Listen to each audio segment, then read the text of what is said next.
Gattermann coach reaction benzene से benzaldehyde prepare करने के लिए काम में आता है।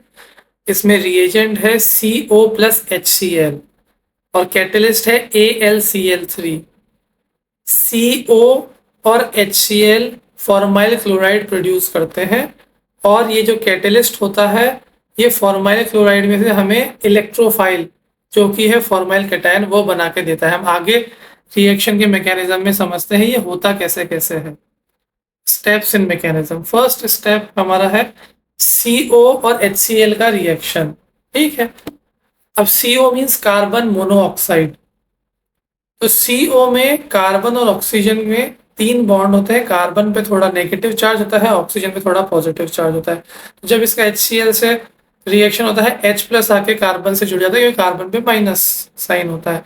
अब ये कार्बन और ऑक्सीजन के 3 बॉन्ड में से एक बॉन्ड टूटेगा, इसकी वजह से दोनों इलेक्ट्रॉन्स ऑक्सीजन पे चले जाएंगे। तो क्या होगा, ऑक्सीजन का पॉजिटिव चार्ज खत्म हो जाएगा, कार्बन पे पॉजिटिव चार्ज आ गया। कार्बन पे पॉजिटिव Cl माइनस कार्बन से जुड़ जाएगा तो HCOCl फॉर्माइल क्लोराइड हमें मिल गया।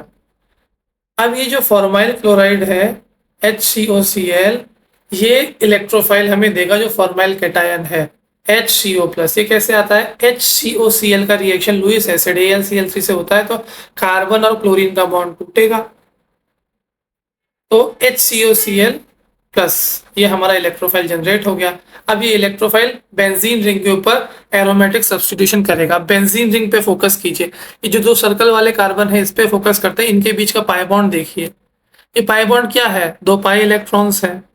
तो ये बेंजीन रिंग इलेक्ट्रॉन रिच है। ठीक है, एक कार्बन को 1 कार्बन कह देते हैं, एक कार्बन को 2 कार्बन कह देते हैं। अब देखते हैं हम इलेक्ट्रोफाइल जब इसके पास में आता है बेंजीन रिंग के पास में तो ये जो पाई इलेक्ट्रॉन्स है ये उस पर अटैक कर देंगे इलेक्ट्रोफाइल के ऊपर। इस अटैक की वजह से क्या होगा, जो कार्बन नंबर 2 है इस पे तो आ जाएगा पॉजिटिव चार्ज और कार्बन नंबर 1 और इलेक्ट्रोफाइल के कार्बन के बीच में एक बॉन्ड डेवलप हो जाएगा। अब ये जो स्ट्रक्चर बना ये कहलाता है अरीनियम आयन जो कि अनस्टेबल होता है। अब इस अरीनियम आयन को स्टेबलाइज कैसे करेंगे, तो जो कार्बन बेंजीन रिंग का बॉन्ड बनाता है इलेक्ट्रोफाइल के कार्बन से उस पर एक H भी अटैच्ड है। तो अब बेस जो हमारा बना था कैटेलिस्ट से, ये बेस इस H+ को लेके चला जाएगा तो कार्बन और हाइड्रोजन बॉन्ड जो है उसके दोनों इलेक्ट्रॉन्स फ्री हो गए। ये दोनों इलेक्ट्रॉन्स वापस बेंजीन रिंग के अंदर आ जाएंगे। इलेक्ट्रॉन अंदर आने से क्या होगा, जिस कार्बन पे पॉजिटिव चार्ज आया था बेंजीन रिंग के वो चला जाएगा और ये दोनों पाई इलेक्ट्रॉन्स बन जाएंगे तो वापस से एक पाई बॉन्ड बना देंगे। तो बेंजीन रिंग की एरोमेटिसिटी वापस से रीगेन हो गई और हमें बेंजल्डिहाइड मिल गया।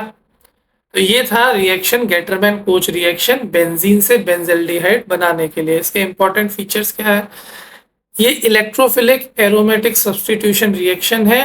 इसमें सबस्ट्रेट होती है बेंजीन रिंग, रिएजेंट होता है CO प्लस HCl जो फॉर्माइल क्लोराइड देता है। Formyl chloride in situ generate होता है। लुईस एसिड AlCl3 कैटलिस्ट की तरह से एक्ट करता है। को कैटलिस्ट में CuCl भी यूज हम कर सकते हैं। फॉर्माइल कैटायन इसमें इलेक्ट्रोफाइल है। इस रिएक्शन की लिमिटेशन ये है कि एनहाइड्रस AlCl3 लेना होता है क्योंकि AlCl3 मॉइस्चर के साथ रिएक्ट करके HCl बना देता है।